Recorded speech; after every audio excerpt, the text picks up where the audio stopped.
laid out in the definition of humility, according to the Merriam-Webster dictionary, which defines humility as the freedom from pride or arrogance, the quality or state of being humble. That sounds correct, but what does humility have to do with freedom? We'll get back to that one. First of all, humility is an essential ingredient of all our relationships. Think of the best relationships you have, or the people you like to talk to the most. What are they like?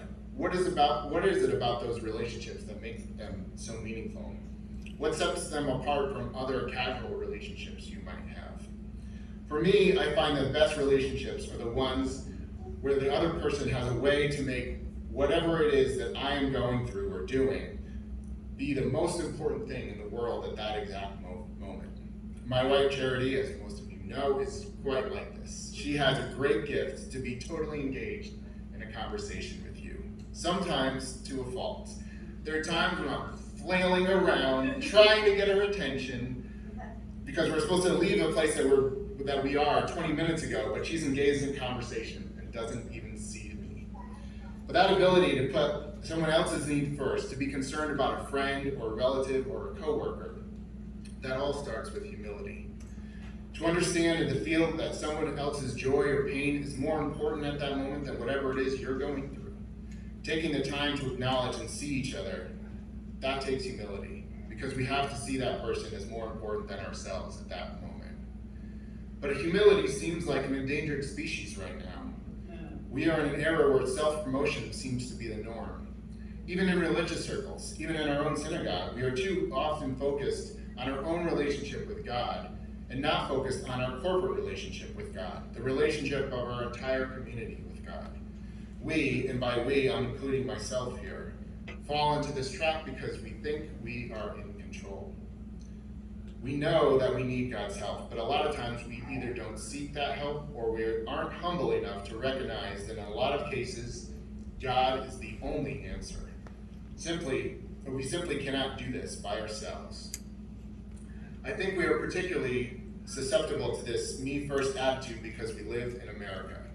Our attitude that you can make anything of yourself if you try has created a great society that we benefit from today. But in this instance, I think it hinders us a little bit with our relationship with God and with each other. When you think of American spirit, humility is not one of the characteristics that comes to mind. A lot of times in American society, what is celebrated is not humility, not the ability to raise others up. Instead, what is celebrated are individual characteristics that are demonstrated. This person is fearless. This person is doing whatever it takes to get ahead. Of course, individual strengths are a vital part of everyone's DNA, but how often do you hear, this person is overflowing with humility? It just doesn't happen. We have words now like ghosting and gaslighting. Just so we're working with a common definition of these words, ghosting is where someone ends a relationship with another person simply by refusing to respond to calls, texts, emails, or any other form of communication with the other person. Gaslight with any other forms of communication without any explanation as to why. Gaslighting is when someone is trying to manipulate another person into thinking that their memories or their understanding of reality is incorrect. One of the common behaviors from the manipulator is that they will lie about something and refuse to admit to the lie even when they are shown proof that they are lying. These are words that are being used now because they are behaviors that enough people are exhibiting that they need to be described somehow. But both of these behaviors are occurring more and more because people don't want to have a difficult conversation with another person, or heaven forbid, admit that they were wrong. Why is admitting that we are wrong such a difficult thing for us to do? In both situations, one person is acting with complete lack of humility, complete disregard for another person's feelings or emotions. How can we stop this type of behavior? As people of faith, we need to try to be that person who recognizes the need for humility. We are reminded of this by the Apostle Paul in his letter to the Ephesians, in chapter 2, verses 8 through 9, when he writes, "For by grace you have been saved through faith, and it is not from yourself, it is a gift of God. It is not based on deeds, so that no one may boast." We see this also in Deuteronomy 7, verses 6 through 9, where it is written, "For you are a holy people to Adonai your God. From all the peoples of the face of the earth, Adonai your God has chosen you to be his treasured people. It is not because you are more numerous than all the peoples that Adonai set his love on you and chose you, for you are the least of all peoples. Rather, because of his love for you and his keeping the oath he swore to your fathers, Adonai has brought you out with a mighty hand and redeemed you from the house of slavery, from the hand of Pharaoh, king of Egypt. Know therefore that your Adonai your God, he is God, the faithful God who keeps his covenant, kindness for 1,000 generations with those who love him and keep his mitzvot."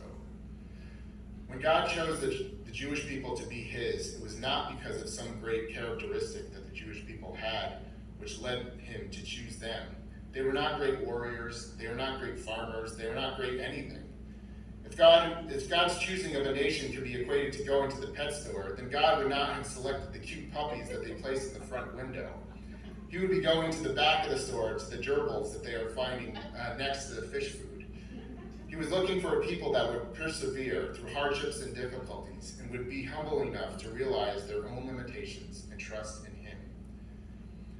Let's look at one more scripture that I'm certain all of you know, 1 Corinthians 13. Specifically verses 4 through 6. Love is patient, love is kind. It does not envy, it does not boast, it is not proud. It does not dishonor others, it is not self-seeking. It is not easily angered, it keeps no record of wrongs. Love does not delight in evil, but rejoices with the truth. These verses are perhaps some of the most recognizable in all of the Brit Hadashah. And there's a reason for this. Love is patient, love is kind. It does not envy, it does not boast, it is not proud. Basically, love is humble. Love has humility. It's God's love and faithfulness that sustains us every day. But our own actions are still important. How we treat others and how we continue to strive to humble ourselves is an ongoing project. To accept this, to really accept this into your heart and to live it out in your life, with this in mind, takes humility and practice and reminders. You need to be constantly checking yourself on these things, and it is not easy. But it all starts with humility. And if we are able to accept this, even though those times might be fleeting, where does that lead us? It leads to freedom. The fruits of the Spirit, the focus of the UMJC's campaign for this time between Pesach and Shavuot, comes from Galatians 5:22. But this chapter begins with these words: "For freedom, Messiah set us free. So stand firm and do not be burdened by a yoke of slavery again." Living according to God's will and instruction is actually liberating. God gives us his Torah, his instructions, so that it may go well with us. It's not supposed to be a yoke. It's supposed to help us realize our full potential in him. We are not bound by our own strength, but we have access to the strength of the creator of the universe. If we all depend on our own strength, then we are destined to succumb to the pitfalls of this world. We are destined to be controlled by our own desires, and that places us into a spiritual slavery. A different kind of slavery, to be sure, but not one where we are truly free. Humility and trusting in God's strength is the basis of our freedom.